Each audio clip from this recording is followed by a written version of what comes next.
Welcome to this lecture series on vector algebra. पिछले लेक्चर में हमने ऑर्थोनॉर्मल बेसिस के बारे में सीखा। आज उसकी आवश्यकता नहीं पड़ेगी, केवल स्केलर प्रोडक्ट की बेसिक प्रॉपर्टीज़ स्पेशली बाइलिनियरिटी, केवल उससे ही आज का लेक्चर समझ में आ जाएगा। तो वो यहाँ पे सारी प्रॉपर्टीज समराइज्ड हैं, मे बी इधर उधर की और चीज़ें हम यूज़ करेंगे। Some problems for practice, properties लिखा हुआ है, ये प्रॉब्लम्स होना चाहिए। Some more problems for practice and now let us get started. So एक बेसिक अलजेब्राइक आइडेंटिटी सबसे पहले प्रूव करेंगे। u and v are two vectors, कोई भी दो वेक्टर्स हों, हम इसका एक फॉर्मूला निकालना चाहते हैं। Okay, so let's see. तो ये जो एक्सप्रेशन है, प्रूफ तो क्या ही बोलें, अभी तो हम एक्सप्लोर ही कर रहे हैं। So what is this expression? This expression is, इसको हम ऐसे लिख सकते हैं, dot product of u plus v with u plus v। तो शायद मैं बोलना भूल गया कि ये जो भी हम कर रहे हैं ये सब 2 डायमेंशनल या 3 डायमेंशनल दोनों ही तरह के वेक्टर्स पर एप्लीकेबल है, right. So either work in the 2 dimensional setting और 3 डायमेंशनल, फर्क नहीं पड़ता। So this is equal to this clearly by usual properties of dot product या scalar product. This is equal to by बाइलिनियरिटी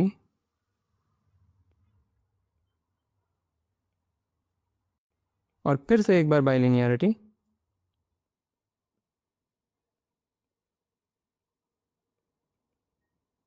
right. और ये जो बीच के टर्म्स हैं दोनों बराबर हैं, ये जो दोनों ही टर्म्स हैं बराबर हैं बाय सिमेट्री प्रॉपर्टी। ये है square of the magnitude of u, ये है square of the magnitude of v। So that's it. तो ये एक हमारा फॉर्मूला बन गया, this can be remembered.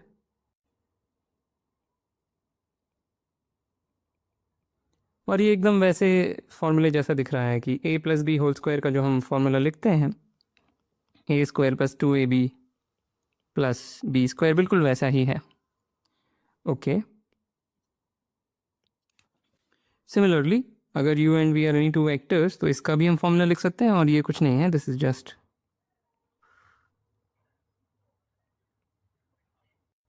Equal to that, जहाँ पे हम या तो डायरेक्टली इसे कर सकते हैं या पिछले ही फॉर्मूले में v की जगह पे माइनस वी रखते हैं।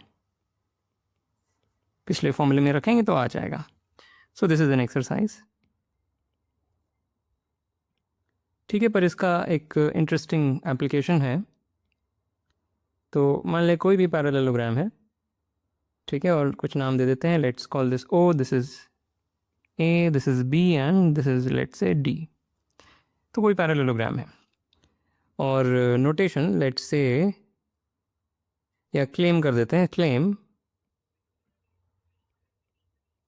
कि जो सम ऑफ स्क्वायर्स है of all the 4 sides that is equal to the sum of squares of the diagonals. तो the claim is OA square plus AD square plus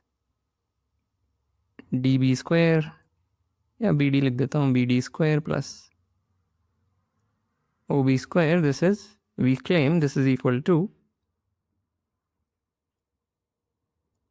purely geometric claim. The sum of squares of the 4 sides of any parallelogram we claim is equal to the sum of squares of the diagonals. ठीक है, proof is very simple. Proof है कि let's say U is OA and V is OB. Now we know that this is equal to that and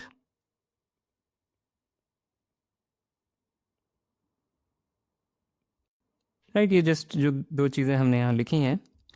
अब u plus V vector क्या है? u plus V vector is just OD vector and u minus V vector is just BA vector, right. ठीक है, तो इन्हें जोड़ लेते हैं। इन दोनों इक्वेशंस को अगर जोड़ेंगे तो हमें मिलेगा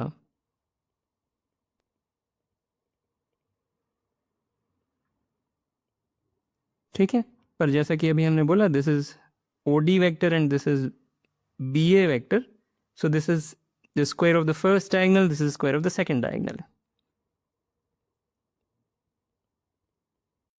और क्योंकि ये पैरेललोग्राम है, twice of the sum of square of this and this, which is exactly what is written over here. Mod u square क्या है? Mod u square is OA square and mod b square is OB square. उसका twice करने का मतलब हो गया कि OA square plus BD square plus OB square plus AD square. तो यही चीज़ लिखी हुई है. ठीक है. So very very simple. यही फैक्ट हम प्योर ज्योमेट्री से भी कर सकते थे, इन द सेंस कि जस्ट एक परपेंडिकुलर गिरा के अगर पाइथागोरस थ्योरम लगाएं 2-4 बार तो ये आ जाएगा. पर I think this is the neatest possible proof. All right. So similar algebraic identity जैसा पिछले पेज में देखा, इस बार 3 वेक्टर्स हैं. A B C are 3 vectors और हम कह रहे हैं उन तीनों को सम करके फिर मैग्नीट्यूड का स्क्वायर लें. तो बिल्कुल वैसा ही फॉर्मूला आता है जैसा a plus B plus C whole square. अगर ए बी सी नंबर्स होते उनको सम करके स्क्वायर करने पे जिस तरह का फॉर्मूला आता है वैसा ही फॉर्मूला आ जाएगा. प्रूफ इज एन एक्सरसाइज, पर एक लाइन में लिख देता हूँ. डायरेक्टली कर सकते हैं इसको, but maybe it will help to think of it this way. Just right u as a plus B and right v as c, और फिर जो पिछले पेज में सीखा वो अप्लाई कर देंगे.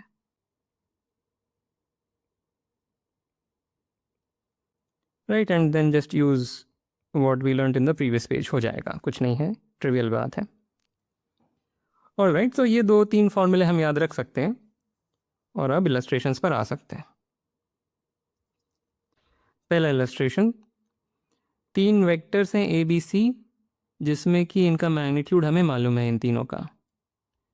और एक ये विचित्र सी कंडीशन दी है, ये उतनी विचित्र भी नहीं है. अगर इसको ही दूसरे तरह से लिखें तो ये बस लिखा हुआ है कि b minus C dot A is 0, यानी b minus C is orthogonal to a, ये लिखा हुआ है. ठीक है. और फिर हमें दिया है कि b और c ऑर्थोगोनल हैं. Alright, which we know means what, b and c are orthogonal को हम ऐसे लिख सकते हैं. This is another way to say the same thing. और इसका वैल्यू पूछा गया है. ठीक है, एकदम प्योरली अलजेब्राइक सवाल है, इसमें मेरे पास कोई ज्योमेट्रिक इंटरप्रिटेशन या ऐसा कुछ है नहीं. अलजेब्रा से करेंगे, खुद से करें. सो हमारे पास फॉर्मूला है इसका स्क्वायर हम जानते हैं क्या है. हमें इसका मैग्नीट्यूड निकालना है a प्लस बी माइनस सी का, पर उसके स्क्वायर की वैल्यू निकालना ज़्यादा आसान है, फिर हम स्क्वायर रूट ले लेंगे. So we know this is equal to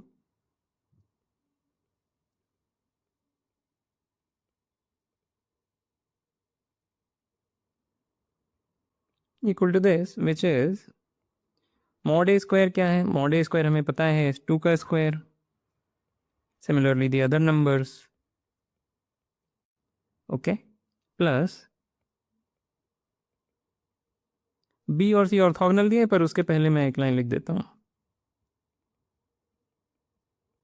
ये दिया हुआ है पर ये 0 है. मतलब हुआ क्या, ये जो माइनस साइन है बस उसको मैंने बाहर निकाल लिया और कुछ नहीं. और ये वाली चीज़ 0 दी हुई है हमें. सो दिस एक्सप्रेशन इज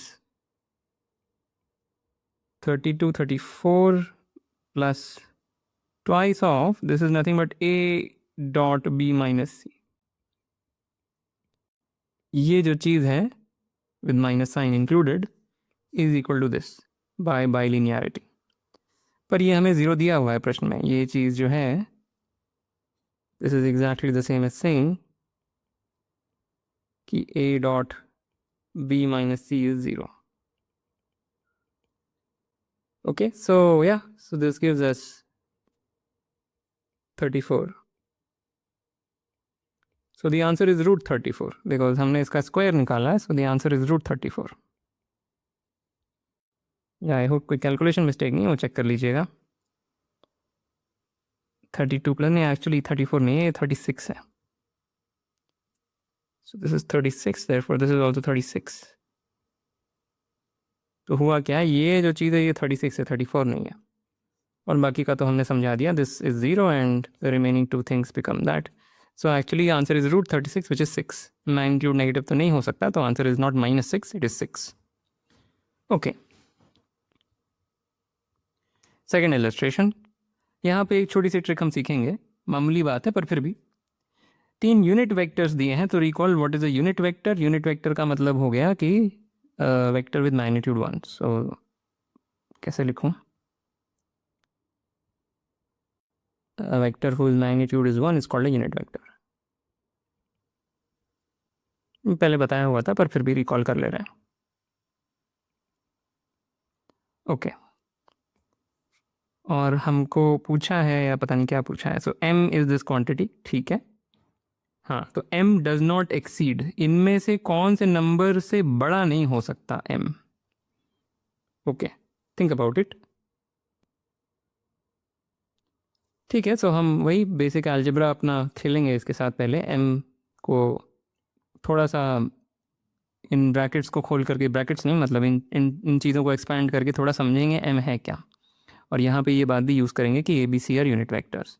ठीक है, so what do we get? We have m is equal to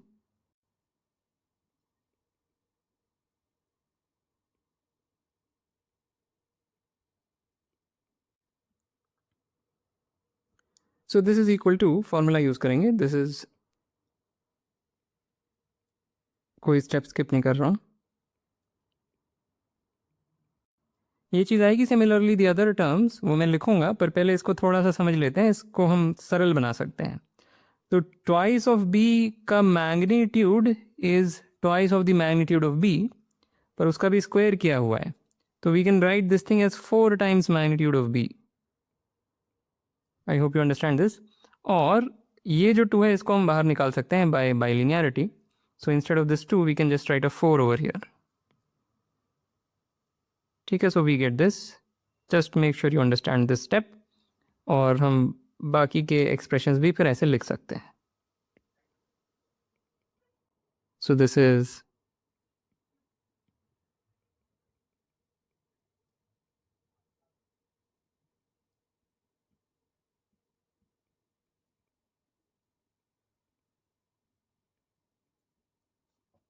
right. So this is equal to, अब हम ये फैक्ट यूज़ करेंगे कि सब यूनिट वेक्टर्स हैं ए बी सी। तो ये भी 1, ये भी 1, ये वाले टर्म्स हम अलग से बाद में डील करेंगे। सो this is 1 plus 4 minus 4 times a dot b and so on for the other terms।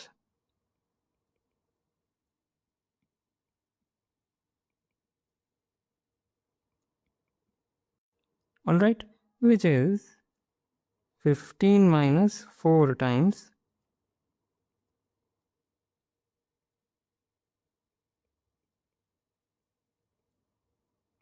ये आया जस्ट बेसिक अलजेब्रा। पर अब here is the tricky part, या here is the not the tricky part but here is the trick, जहाँ पे ये useful trick आएगी। ये जो एक्सप्रेशन है इसको हम समझें कैसे? इसको हम उस फॉर्मूले के माध्यम से ही समझेंगे जो a plus B plus c के मॉड का होल स्क्वायर है, उसी के माध्यम से समझेंगे। सो let me just right something और उससे बात समझ में अपने आप आ जाएगी जो मैं कहना चाह रहा हूँ। सो इसको मैं लिखूँगा ऐसे, this is 15 minus 2 times this expression.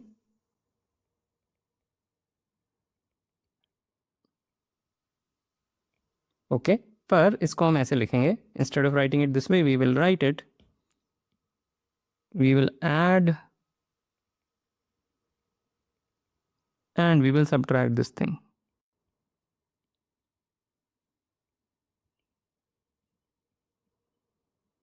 तो आई होप ये समझ में आ गई। मैनिपुलेशन है किया इसलिए गया है कि अब हम इन सबको कंबाइन करके एक सिंगल टर्म में रख सकते हैं, और इसकी वैल्यू हमें पता है क्योंकि ये सब यूनिट वेक्टर्स दिए थे। तो ये एक थोड़ा जुगाड़ू स्टेप है। सो दिस इज या सो this is 15 minus twice of whole square minus 3, which is 21 minus twice of this thing whole square। तो ये चीज़ मिली। अब clearly this quantity cannot exceed 21।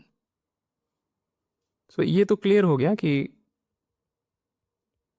m is always at most 21। So answer ये option D definitely correct है। पर क्या पता इससे, ये तो अभी हमने प्रूव नहीं किया कि वो 9 को एक्सीड नहीं करता, क्या पता ये क्वांटिटी कभी भी 9 को भी एक्सीड ना करती हो। पर ऐसा नहीं है, क्योंकि ए बी सी अगर यूनिट वेक्टर है, मैं ये 3 यूनिट वेक्टर ऐसे तो चुन ही सकता हूँ कि उनका सम 0 हो जाए। अगर मैं A B C unit vector ऐसे ले लूँ, दिस इज फर्स्ट वेक्टर, मतलब 120 डिग्री के एंगल पे बेसिकली इस तरीके से ले लूँ, तो इनका सम क्लियरली 0 होगा। या ऐसे भी समझ सकते हैं, वो आपस में इक्विलैटरल ट्राइंगल बना देंगे, जो कि इस फिगर में नहीं बन रहा है क्योंकि मैंने रफ हैंड से बनाया था। So clearly I can make this 0 by appropriately choosing A B C. ये 0 बनाया जा सकता है, यानी कि m की वैल्यू 21 रखी जा सकती है by suitably choosing A B c. तो it can exceed it will not necessarily, but it can exceed 18, it can exceed 12, it can exceed 9, but it can never exceed 21। ABC की कोई भी आप कोई भी 3 यूनिट वेक्टर्स ABC चुनेंगे, ये 21 से बड़ा नहीं हो सकता by this reasoning. So answer is only option D. Okay, another illustration. So एक टेट्राहीड्रॉन है।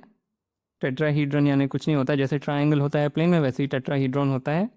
4 नॉन कोप्लेनर पॉइंट्स ले लें और उनको फिर पेयर वाइज एजेस से जोड़ दें और उनके फिर एक फेसेस बन जाएंगे। अगर ट्रिपल वाइज देखें तो फेसेस बनेंगे।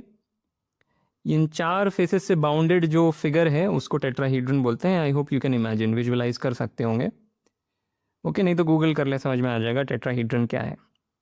तो हमारे पास एक टेट्राहीड्रन है ए बी सी डी, जिसके वर्टिसीज हैं, और M and P and Q are mid points of whatever वो फिगर में दिख रहा है। M is the midpoint of AB, P is the midpoint of AC, and so on and so on. Q and N are also midpoints. ठीक है, हमें दिया क्या हुआ है? हमें दिया है कि MN जो लाइन सेगमेंट है, या ये जो लाइन है MN, M और N को जोड़ने वाली लाइन, वो AB और CD दोनों को परपेंडिकुलर है, और P और Q को जोड़ने वाली लाइन AC और BD दोनों के परपेंडिकुलर है। ये हमें कुछ एक ज्योमेट्रिक कंडीशन दी हुई है इस टेट्राहीड्रन की। ये टेट्राहीड्रन थोड़ा स्पेशल है जिसमें ऐसा हो रहा है। पूछा गया है कि इनमें से कौन सी चीज़ें नेसेसरीली होंगी। क्या A B will be equal to C D necessarily, यानी ऐसे हर टेट्राहीड्रन में जहाँ ये कंडीशन सेटिस्फाई हो रही हो वहाँ क्या ज़रूरी है ए बी सी डी के बराबर है, और so on and so on. ये इनमें से कौन कौन से सही हैं। ठीक है, थिंक अबाउट इट। और ये प्रॉब्लम प्योरली ज्योमेट्री का है। मेरे पास कोई ज्योमेट्रिक इंसाइट इसमें है नहीं, अपार्ट फ्रॉम दी अलजेब्रा। मेरे पास कुछ कर मतलब और कोई तरीका इसको करने का है नहीं। So we will do it using vectors obviously, पर केवल एक अलजेब्राइक तरीका है मेरे पास। अगर आपके पास कोई बढ़िया ज्योमेट्रिक तरीका है इसको देखने का तो ज़रूर कमेंट्स में बताएं। Alright, so think about it and here is the solution. So okay, let's think of A as our pivot या वट एवर। मतलब कहने का मतलब है कि let's say we develop this notation, this is A B, this is AC, and this is AD। तो ए के respect में सारे पॉइंट्स को हमने कैप्चर कर लिया। और अब इस कंडीशन को एक बार देखते हैं। P Q is perpendicular to both AC and BD। So since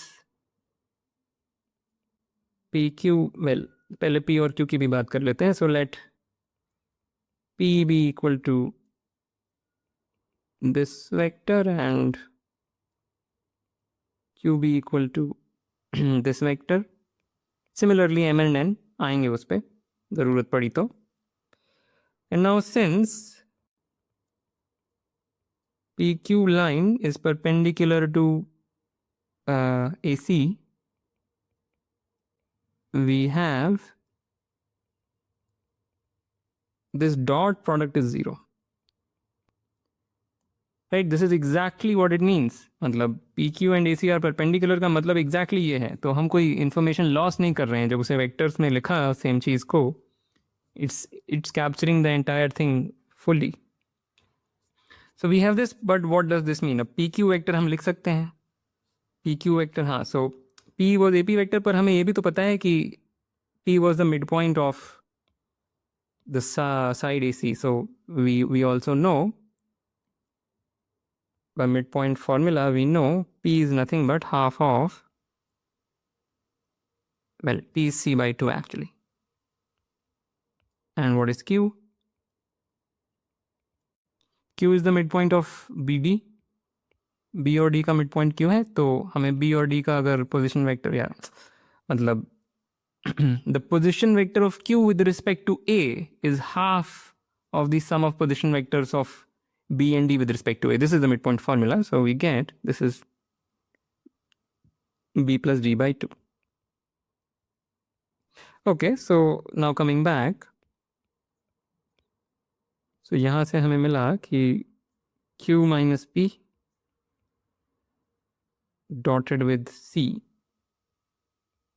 This is 0. This is exactly what it means, right? PQ vector है क्या? This vector is PQ vector. AC vector is C. Okay, so now Q और P का expression हम रख देते हैं.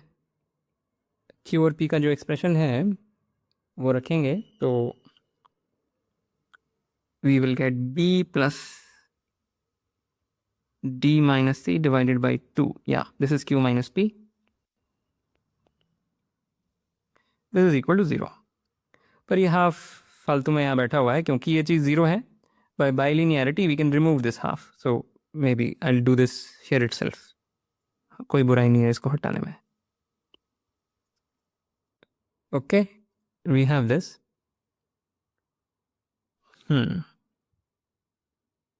So BC यहाँ से कैसे हम obtain करेंगे?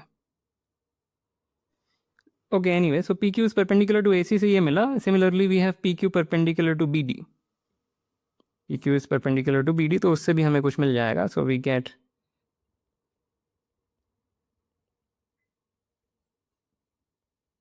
this dot product is 0, which implies Q minus P comma D minus B is 0, which implies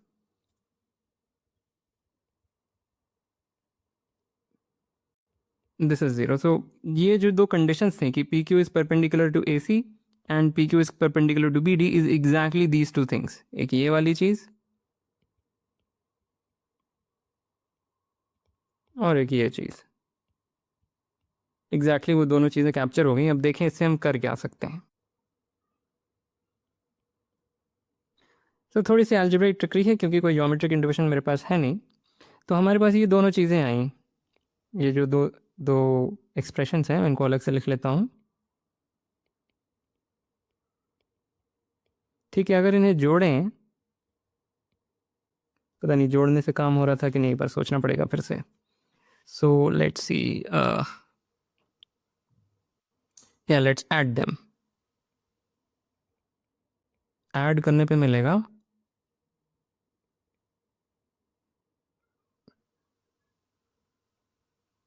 ये मिला ऐड करने पे. But this can be written as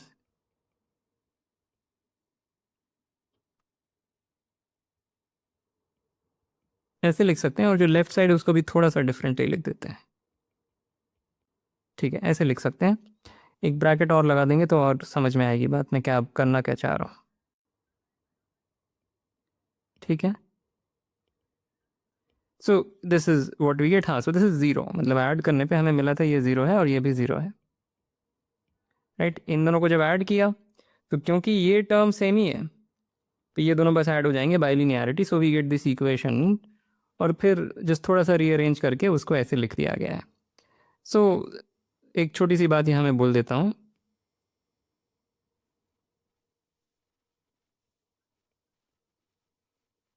x plus y dot x minus y. This is easy to show. ठीक है, इसको use करते हुए हमें मिला, just think of this as x, this as y, right, x y. So x plus y यहाँ पे है, x माइनस y यहाँ पे है. सो दिस गिव्स अस कि the magnitude of d squared minus magnitude of b minus c का square is 0, which means these two are equal. which means magnitude of D is magnitude of B minus C. So that gives AD का जो length है that is same as the length of BC. तो ये चीज़ हमें मिली. ठीक है, तो add करने पे एक चीज़ तो हमें मिलेगी, AD is equal to BC and therefore at least ये वाला ऑप्शन तो सही है. ये वाला चलो ठीक है. और देखते हैं, सब्ट्रैक्ट करके भी कुछ हो जाएगा. Let's subtract. We get left side वाला जो टर्म है वो तो वही रहेगा, C plus B minus D.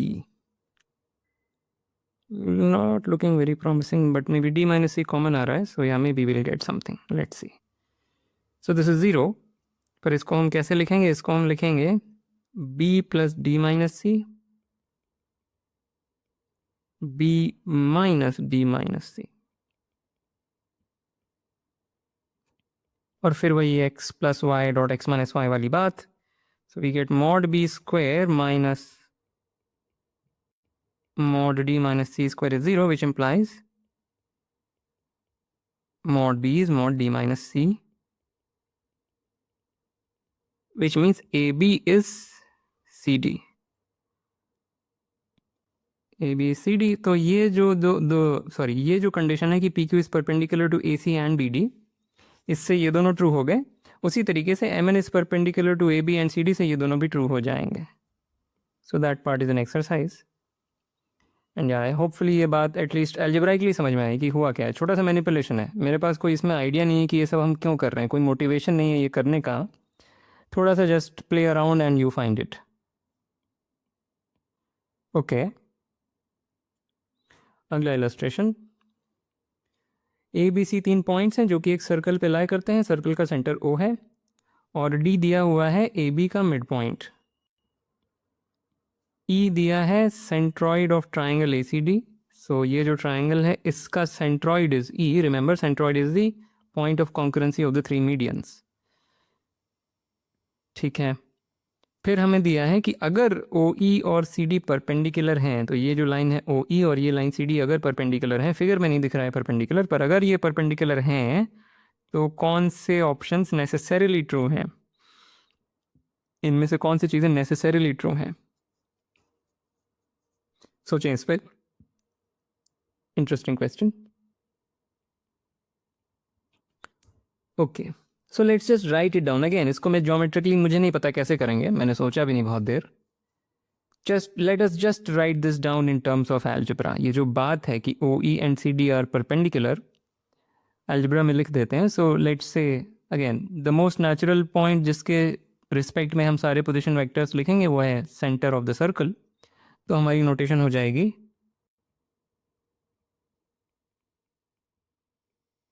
ये. ओके, और D क्या है? D इज OD वेक्टर, पर क्योंकि D मिड पॉइंट है AB का, we know this is nothing but by the mid point formula या section formula we know this is the case. और E क्या है? E is the centroid. E is the centroid of this triangle. तो A, D और C के position vectors को sum करके 3 से डिवाइड कर देंगे तो हमें E भी मिल जाएगा. सो E is OE vector which is A plus C plus D by 3. पर D का एक्सप्रेशन इसमें सेट करें. So we get, let me write it down in full क्योंकि मैं कर ही नहीं पा रहा हूँ, which is equal to 3A plus 2C plus B by 6. ठीक है, तो ये आया. So therefore OE, well OE is this vector. और हमें दिया क्या है कि अगर OE और CD परपेंडिकुलर तो इनमें से क्या ट्रू है पूछा गया है. So OE is perpendicular to CD को हम वेक्टोरियली कैसे फिर लिखेंगे? दिस मीन्स कि OE vector is perpendicular to CD vector, which means E dot D minus C is 0. This is exactly the condition. जो ज्योमेट्री में कंडीशन है वो एग्जैक्टली ये है, पर ई का भी अभी हमने एक्सप्रेशन निकाला और डी का भी निकाला, so this is same as same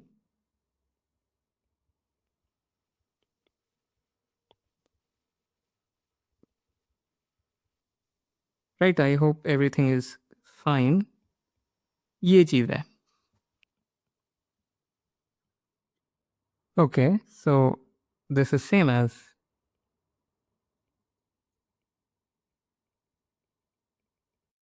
exactly यही कंडीशन है। ये जो चीज़ लिखी है वो एग्जैक्टली ये चीज़ लिखी है, जस्ट वेरीफाई। और इसको हम माइंडलेसली एक्सपैंड करके देखते हैं क्या होता है। Right, this is exactly the geometry जो क्वेश्चन में दिया है, वही अलजेब्राइकली ये है। एंड देखते हैं इसको अगर हम एक्सपैंड करें तो क्या होता है। Crucially we have to observe, so here is the motivation for this expansion, कि ये तीनों चीज़ें बराबर हैं। ये तीनों ही रेडियस ऑफ द सर्कल के बराबर है, जिसको हम आर बोल देंगे, कैपिटल आर। ठीक है, so now let's expand. So this is exactly the same condition as, मतलब यहाँ पे कहीं लॉस नहीं हो रहा है, ये सब डबल इम्प्लीकेशंस हैं। This is all equivalent to जो हम लिख रहे हैं। सो दिस गिव्स अस, थोड़ा सा मैं स्टेप स्किप करके लिखता हूँ क्योंकि नहीं तो बहुत लंबा हो जाएगा।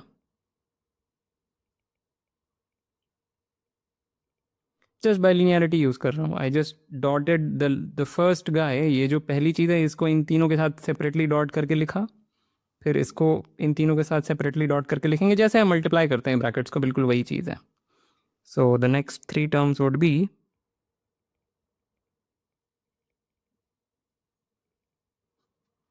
ये हो जाएंगे next 3 terms. And one more time,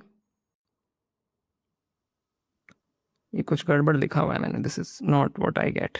C dot b and then -4 c dot c आएगा।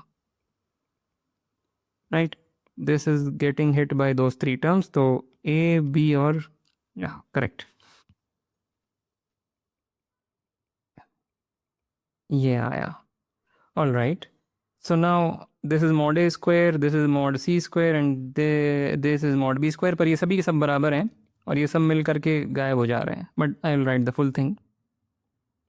सो this is 0, the full thing is 3r square plus 3a dot b and so on and so on. यहाँ मैंने symmetry use कर ली, rather than writing c dot a I will write a dot c.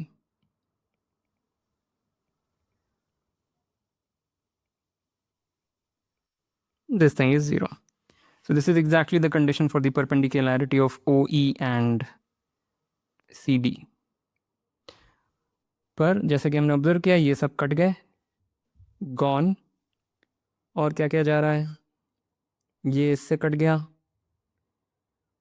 और yeah, so what we get is, this is exactly the same as saying 4a dot b कैसे मिला, this plus this, और यहाँ से this is -4a dot c. Right, now this is exactly the same as saying a dot b minus c is 0. तो वो जो complicated चीज़ लिखी हुई थी कि O E is perpendicular to C D, ये जो कॉम्प्लिकेटेड ज्योमेट्रिक चीज़ है वो बस इतनी सी बात है। यानी कि ये जो वेक्टर है, this is perpendicular to this vector, which means what? Which means line OA is perpendicular to line BC. So this is equivalent to saying, and that is the kind of the end of the proof, this is equivalent to saying OA is perpendicular to BC, and this is equivalent to saying the triangle, well, it just means AB is equal to AC. तो मुझे बस अब ये चीज़ समझानी है कि ये दोनों इक्विवेलेंट क्यों है। यहाँ तक तो समझ में आ गया होगा कि OA is perpendicular to BC is exactly equivalent to the condition given कि OE and CD are perpendicular. ये इसके इक्विवेलेंट क्यों है, this is some basic geometry. तो O सेंटर है उस सर्कल का जिस पे इस ट्रायंगल के तीनों वर्टिसेस लाई कर रहे हैं। हमें पता है कि दिस इज 90 डिग्री, ये 90 डिग्री है, ठीक है। पर हमें ये भी पता है कि अगर अगर ठीक है, so let me do it this way, suppose ये 90 डिग्री है, so we know that this is 90। Alright, and now consider these two triangles. Which two triangles? This triangle and that triangle. इस ट्राइंगल में ये right angle है, ये radius है और ये कॉमन साइड, ये राइट एंगल, ये रेडियस, ये कॉमन साइड। तो right angle hypotenuse side, right angle hypotenuse side से ये दोनों कॉन्ग्रुएंट हो गए, यानी this is equal to this, यानी ये मिड पॉइंट है, this point whatever this, इसको जो भी नाम देना हो, this is the mid point of B C, let's call it M. तो ये और ये बराबर भी हैं, ठीक है। And now right angle, well side angle side, side angle side, तो मैं क्या बोल रहा हूँ, consider triangle A B M and consider triangle A M C. इसमें हमें अभी पता चला कि बी एम और एम सी बराबर हैं, अभी अभी हमने आर्ग्यू किया। तो साइड एंगल साइड और साइड एंगल साइड कॉन्ग्रुएंसी से हमने कंक्लूड किया कि ए बी और ए सी बराबर है। तो what we have shown is कि ये इम्प्लीकेशन होल्ड्स, अगर ये हमें पता है तो ये implication holds, this is some basic geometry, कुछ नहीं हो रहा है, और रिवर्स इम्प्लीकेशन आपका एक्सरसाइज है।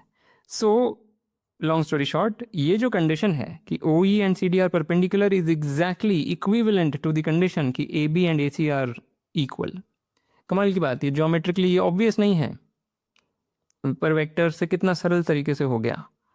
And that condition in the options is exactly equivalent to the first one, right. This is A B and this is A C, और किसी भी चीज़ के बराबर ही नहीं होगा क्योंकि इक्विवेलेंस है, this perpendicularity is equivalent to this, तो हमें बाकी ऑप्शन देखने भी नहीं है। Okay great. अब जी एडवांस का एक सवाल हमें दिया है कि ये 3 यूनिट वेक्टर्स हैं और ये जो चीज़ है ये 9 के बराबर है, ये वैल्यू पूछी हुई है। सोचें इस पे। ओके सो ये जो एक्सप्रेशन है इसको हम अलजेब्राइकली बस एक्सपैंड कर देंगे, फिर देखते हैं क्या होता है।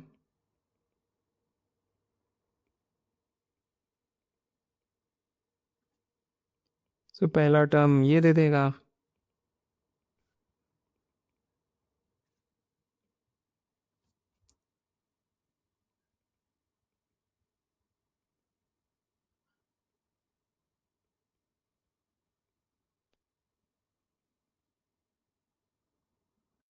ठीक है। So this is I think the expansion of the left hand side, this whole thing is equal to 9, ये दिया हुआ है। पर ये यूनिट वेक्टर्स हैं, ए बी सी और यूनिट वेक्टर्स, तो हम सिंप्लीफाई कर सकते हैं। So this gives us 2, well directly लिख देता हूँ, this is 6 minus twice of, वही सिमेट्रिक एक्सप्रेशन, और वो जो यूजफुल ट्रिक हमने सीखी थी अब वो काम आ जाएगी। So that useful trick was what, you add this thing and subtract.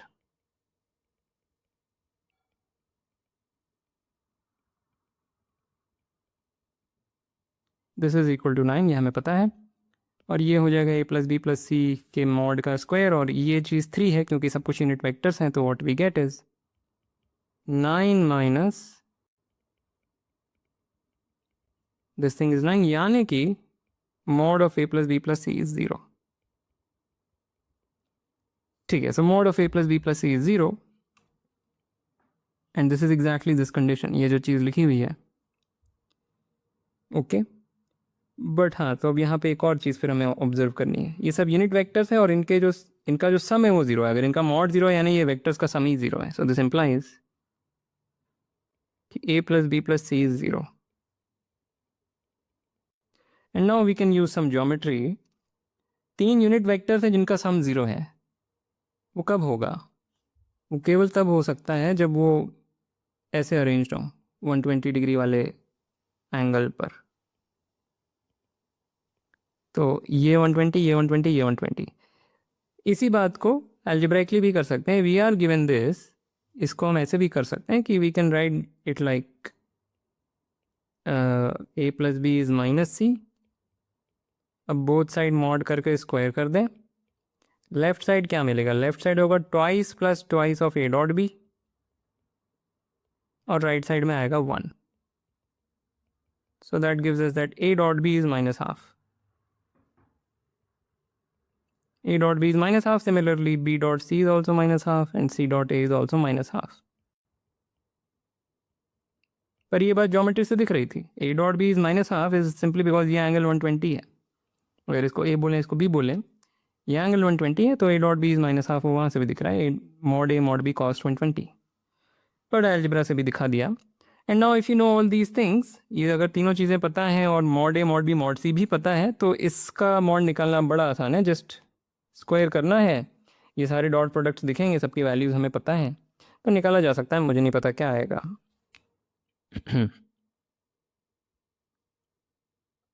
Ji advance का एक और सवाल हमें दिया है कि दो नॉन कोलिनियर यूनिट वेक्टर्स हैं ए एंड बी। अब इसका मतलब क्या है? नॉन कोलिनियर वेक्टर्स का मतलब क्या होता है? इसका मतलब है दीज आर लीनियरली इंडिपेंडेंट। कहना बस ये चाह रहे हैं। ओके, तो दो नॉन कोलिनियर वेक्टर्स हैं ए और बी, दोनों यूनिट वेक्टर्स हैं, और इन दोनों के बीच का जो एंगल है वो अक्यूट है, ये दिया हुआ है। और एक पॉइंट भी है जो समय के साथ वेरी कर रहा है, और किसी फिक्स्ड पॉइंट के रिस्पेक्ट में इन्होंने क्वेश्चन में ओरिजिन बोला हुआ था, पर अब वो सब कार्टेशियन प्लेन लेन की बातें नहीं। O is just some fixed point जिसके रेफरेंस में अगर पोजिशन वेक्टर ऑफ पी लिखा जाए, यानी बेसिकली ये जो वेक्टर है ओ पी वेक्टर, वो टाइम के साथ चेंज हो रहा है और इस तरीके से चेंज हो रहा है। So O P vector at time t is this, let me just write it here, this is O P at time t, ये क्वेश्चन में दिया हुआ है। और पूछा हुआ है कि जब पी ओ से सबसे अधिकतम दूरी पर होगा, फारदेस्ट फ्रॉम ओ जब होगा, उस वक्त अगर m बोल दिया जाए ओ पी वैक्टर की लेंथ को, यानी डिस्टेंस बिटवीन p और o को उस वक्त m बोल दिया जाए, यानी जो अधिकतम दूरी है p की o से, उसको अगर m बोल दिया जाए, और उस समय पर जो भी ओ पी वैक्टर है उसका जो यूनिटाइजेशन है, यानी O P upon magnitude of O P, उस चीज़ को अगर u बोल दिया जाए, u हैट, तो कौन सा ऑप्शन सही है? ठीक है, I hope the question is clear. Pause करके पढ़ सकते हैं, सोचें इस पे। या सो लेट्स सी, मतलब हमें दिखाना है कि, अब पूछा गया है कि फारदेस्ट डिस्टेंस क्या होगी। सबसे पहले m पर बात कर लेते हैं। एक बार m समझ में आ गया तो ये भी धीरे धीरे समझ में आ जाएगा। So what is the magnitude of O P at any time t, या उसका square, this is just the square of this guy, right, which is, जल्दी जल्दी लिख देता हूँ, this is cos t square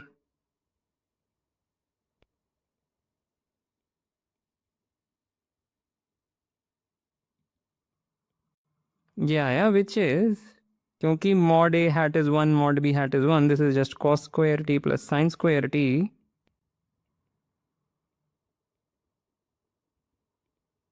ये इसके बराबर है, राइट। तो ये मैंने अलग से लिख लिया और वो अलग से लिख लिया, थोड़ी सी ट्रिग्नोमेट्री यूज़ करेंगे। Well this is one well known thing, this is one, और जो दूसरी चीज़ है that is the just sine 2t। Okay, so we just use the fact sine 2t है ये। तो बस ये बात यूज़ करी कि 2 sin t cos t sin 2t, हमें पता है ये पॉजिटिव है, क्वेश्चन में दिया हुआ है कि दिस इज़ पॉजिटिव, क्योंकि ए और बी के बीच का जो एंगल है वो अक्यूट दिया है, सो दिस इज़ पॉजिटिव। तो ये मैक्सिमम कब होगा? अगर इस चीज़ को मैक्सिमम बनाना है तो यानी कि इसको मैक्सिमम बनाना है, यानी 1, इसको 1 से ज़्यादा तो कर नहीं सकते, और 1 कर सकते हैं, सो यानी कि sine 2t better be 1। So for this to be maximum, sine 2t must be 1, यानी कि 2t should be 2n pi, 2n pi नहीं, 2n pi plus pi by 2 for some integer n, which means t is n pi plus pi by 4 for some integer n. Okay, so but anyway, what is the maximum value? वो क्या है? वो इसका square root है। So the square of magnitude of OP is this thing, और ये maximum कब होता है? जब this becomes 1. So यहाँ से we deduce that m is square root of 1 plus a dot b, sorry ये 2 आना चाहिए, नहीं 1 + a डॉट बी तो है, हाँ 1 + a dot b, a dot b को मैंने वैसे ही लिख दिया कन्वेंशनल तरीके से, right. This is 1 when, I mean जब ओपी को मैक्सिमम बनाना है तो इसे 1 होना पड़ेगा, उस केस में ये वैल्यू आ रही है, so this is your maximum value, I mean square root of this thing is your maximum value. So वो फिर किन ऑप्शंस में है, एक तो यहाँ दिख रहा है, एक यहाँ दिख रहा है, सो ये दोनों ऑप्शंस आर गॉन, और अब ये दोनों आपको चेक करने हैं। So you know what T is, देख लीजिए, मेरे ख्याल से this is what you get, so I leave that as an exercise, my guess is this is what you will get. Okay, so the remaining part is an exercise, and with that I want to end this lecture. As usual, like, comment, share, subscribe, and I will see you next time.